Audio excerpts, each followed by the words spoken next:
السلام علیکم ویورز۔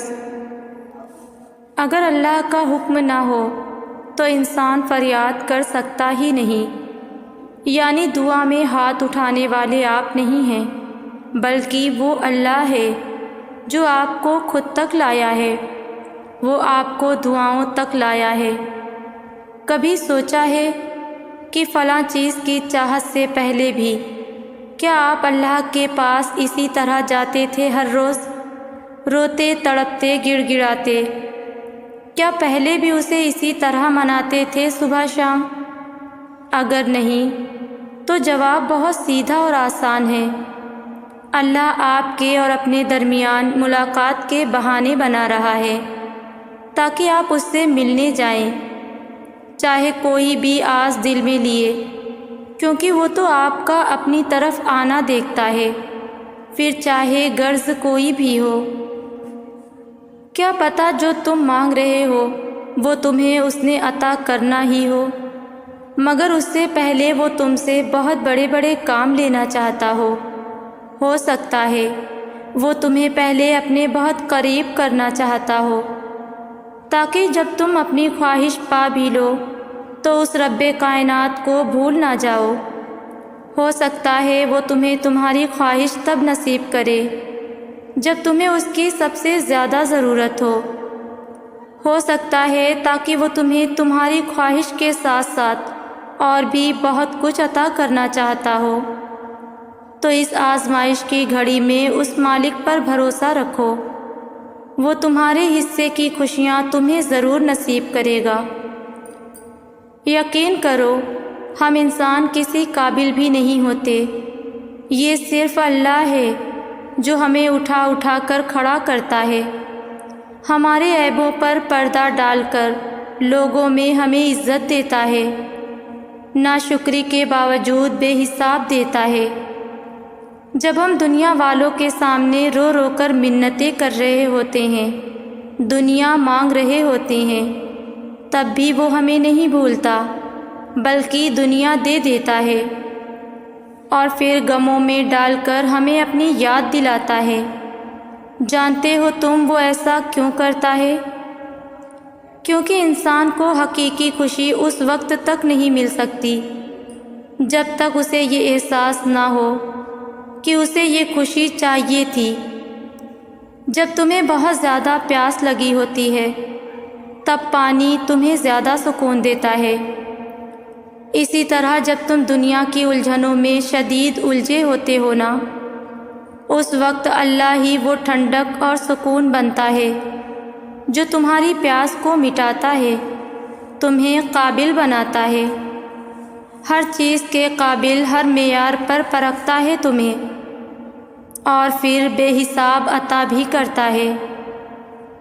تم سے کوئی سوال نہیں کرتا، اپنی مخلوق سے محبت کرتا ہے۔ تو کیا اللہ پر تمہارا اتنا بھی حق نہیں کہ تم اس سے حیا کرو؟ عبادت نہیں کر سکتے تو کفر تو مت کرو۔ اگلے دن چڑھنے والے سورج پر تم کو یقین ہوتا ہے نا کہ وہ چڑھے گا اور کل کا دن آئے گا۔ کبھی کبھی ہماری راہ میں آنے والی رکاوٹیں ان گناہوں کا نتیجہ ہوتی ہیں جن کا ہمیں احساس تک نہیں ہوتا۔ کسی کو تکلیف پہنچانا، دکھ دینا، کسی کے لیے غم کی وجہ بن جانا، کسی کے راستے میں رکاوٹیں لگانا، کسی کا حق کھانا، کسی کے ساتھ بدسلوکی کرنا، اور ایسے بہت سے چھوٹے بڑے گناہ جنہیں ہم گناہ ہی نہیں سمجھتے، ہماری دعاؤں اور قبولیت کے درمیان حائل ہو جاتے ہیں۔ اس وقت ہمیں لگتا ہے کہ اللہ ہماری دعائیں نہیں سن رہا، حالانکہ تب ہمیں خود پر غور کرنے کی ضرورت ہوتی ہے، اور جانتے ہیں وہ کون سی چیز ہے جو ہماری دعاؤں اور قبولیت کے درمیان سے رکاوٹیں ہٹاتی ہیں؟ توبہ سچے دل سے کی جانے والی توبہ انسان کے گناہ ایسے دھوتی ہے جیسے اس نے گناہ کیے ہی نہ ہوں، اور جب وہ گناہوں سے پاک ہو کر اللہ کے سامنے حاضر ہوتا ہے تو اللہ بھی بدلے میں اسے قبولیت سے نوازتا ہے۔ کیونکہ جو چیز اللہ کو سب سے زیادہ پسند ہے وہ گناہ گار کی توبہ ہے، اور اللہ پوری کائنات میں کسی چیز کا اتنا انتظار نہیں کرتا جتنا گناہ گار کی توبہ کا کرتا ہے۔ اپنی مشکلات، آزمائشوں، خواہشات اور ناممکن حالات کو بتا دیں کہ آپ کا اللہ سب سے بڑا ہے، اس کی دسترس میں سارے جہان ہیں، اور اس کا ایک کن پوری کائنات کو ہلا کر رکھ سکتا ہے۔ تو پھر کیا ممکن اور کیا ناممکن؟ سب کچھ صرف آپ کی دعا کے فاصلے پر ہے۔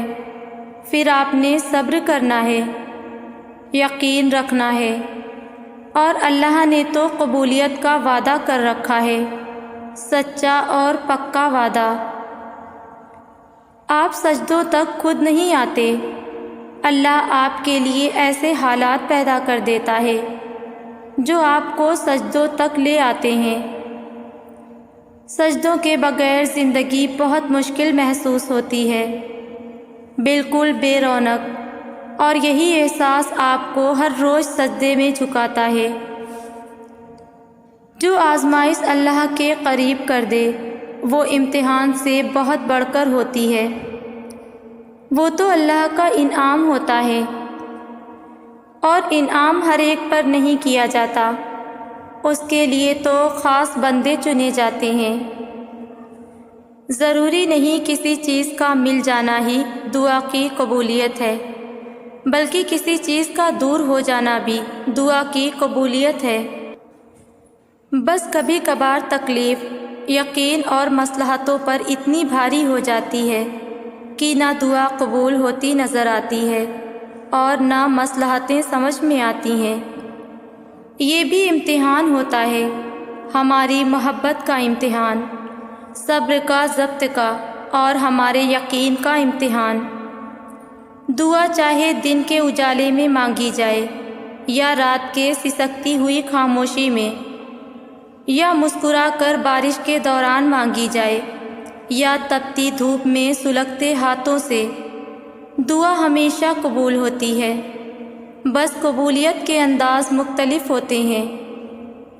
وہ جس کا نام ہی المجیب ہے، یعنی دعائیں سننے والا، تو کیا وہ تمہارے دعا کے لیے اٹھتے ہاتھوں کی لاج نہیں رکھے گا؟